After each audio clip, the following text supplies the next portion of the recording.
Yo! I've been watching anime for a really long time now. Probably for over a decade plus at this point. As of recently, I've low-key been in a slight anime watching slump. But recently, I watched the Arthur vs. Dragon fight from the final season of Fire Force. And honestly, this has to be fight of the year for me. But high-key, I am biased towards all things Atsushi Okubo. From that fight, I thought, what are some of the L's in anime that I still can't get over? So here we are. But before I start, there will be spoilers. So watch at your own discretion. God bless.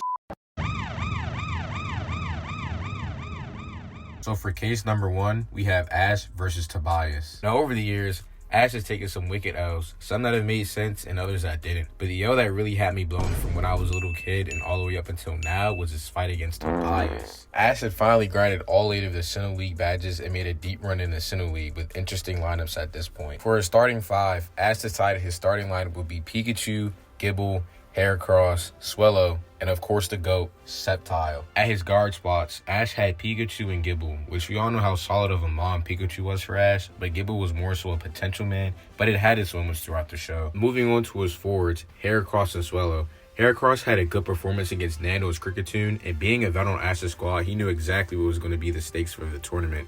And Swellow, the stretch forward of the team, he also had a good resume. And finally at the 5, my GOAT, Sceptile, and arguably Ash's greatest ace. Now, this is a very solid squad of Pokemon. Now, if you know anything about Pokemon, their trainers are not technically required to have 6 Pokemon in their team, but for them to have the best chances at winning, it is best that they have 6. And you should also know that Ash isn't very smart, as he decided to pick Torkoal as his 6th man. Now, because it's been so long since I watched Diamond and Pearl, I had to do my research, and I figured out there was no actual logical explanation as to why Ash chose Torkoal as his 6th man. So the only logical reason he chose Bro as his 6th man is because he went band for band with Registeel and lost, and for some reason Ash was like, out of all the Pokemon that I've caught over several years of being a Pokemon trainer, I think Torkoal was going to be my best bet for this tournament. I got 15 in the first.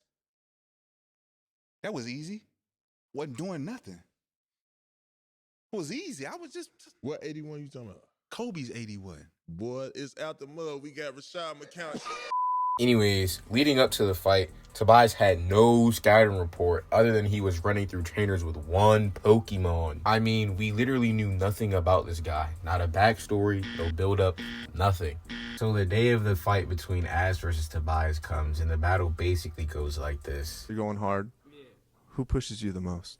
No one in practice can guard me, so it's really nothing. We can put the camera on him, too.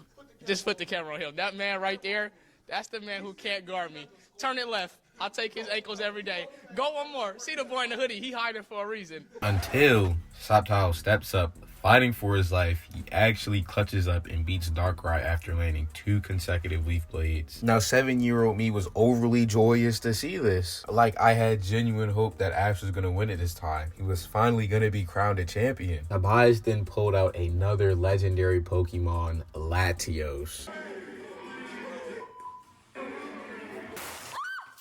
And obviously, with ease, Latios spanks Ash's Swellow. But looking at it now, Tobias's face and demeanor should have really sold it to 7-year-old me. Now, Pikachu being the only Mon left on Ash's squad, he put up a good fight against Latios, but he ended up using all of his energy in the battle, which then called the fight a draw, and Ash had no more Pokemon left to fight. My guy Ash really had all the momentum to complete a Cinderella run just to lose to a plot-created super team.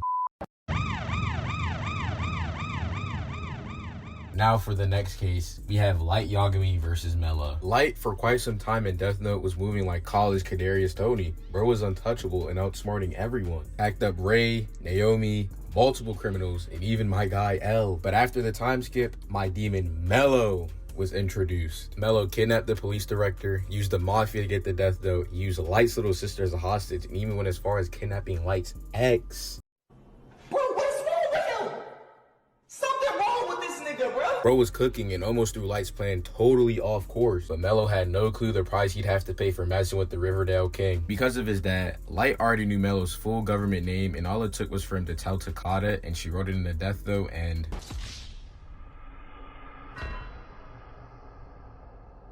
Like, I'm not even mad Light did this. Like, he had to do what he had to do. It was best for him at that point in time. But why did it have to be my GOAT, Mello, man? But with that, we're on to our very next case.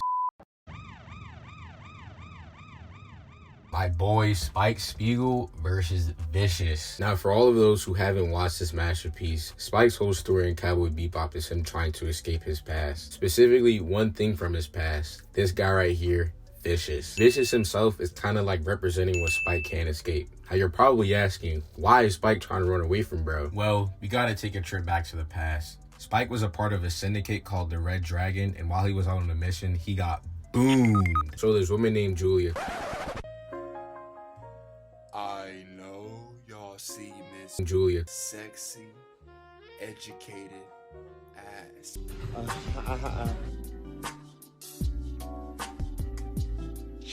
Good morning. So this woman named Julia took care of him and started nursing him back to health, and they started growing real close to each other. And if you're smart enough, you know what happens next. Vicious found out that they were getting busy, and he didn't like that because him and Julia were dating at the time. So Vicious gave Julia an ultimatum. It's either kill Spike or be killed along with Spike. So Julia went into hiding to protect both of them. Now coming back to the present, Spike reunites with Julia after dumb long, and the reunion was cut short as a syndicate member shot at Julia, and Spike, knowing Vicious was responsible for this, he decided he had to spin back. Spike arrives at the syndicate base and wastes no time climbing the floors, almost as if he was playing a certain game that requires you to climb up floors. Spike ends up going through a whole bunch of syndicate soldiers just to eventually meet up with Vicious. The fight begins, and they both end up landing crazy blows on each other throughout the duration of the fight. But Spike came with a gun, not a sword. Bro up fire on him one more time.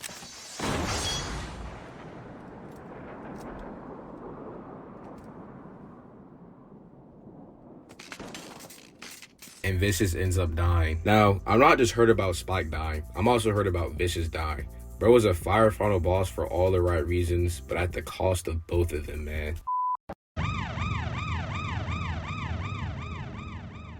Now, this next one's going to be a little bit more niche, but I'm using that word very loosely here. We got the unfortunate Nagito Komeda. At the time of this recording, I literally just got to Nagito's death in D2GD. No class trial, no investigation. So this joint is really fresh in my mind.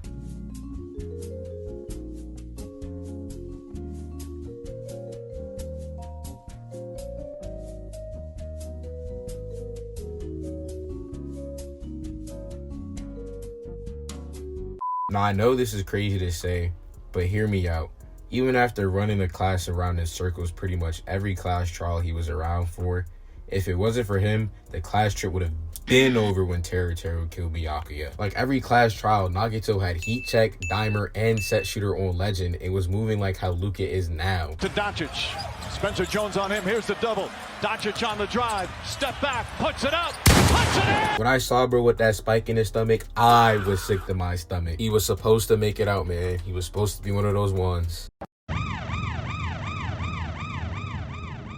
And now, for finally our last case, we have Lelouch v. Britannia. And if you've seen Kogayashi, you can probably guess exactly what I'm about to get into. Lelouch at the end of this series is an ultimate leader. Not a single soul at this point in the show could go band for band with him. But that was a part of his entire plan. Which when I was watching it, it genuinely had me thinking, as smart as bro is, why couldn't he come up with something else? But then I thought about it a little bit more. For Lelouch, it was his ultimate sacrifice so his sister could live in a better world, but also to achieve world peace. Now I can't lie, seeing the way that bro was orchestrating his entire plan, it low-key had me thinking that he was actually cooking up something crazy. Which in the end, he actually was, but at the cost of his own life. The ultimate sacrifice for the ideal future. Like, yo, I really can't believe people actually find ways to call this so trash. But everyone is entitled to their own opinions, man. But that's all for me. Stay blessed, and I'll see y'all boys later.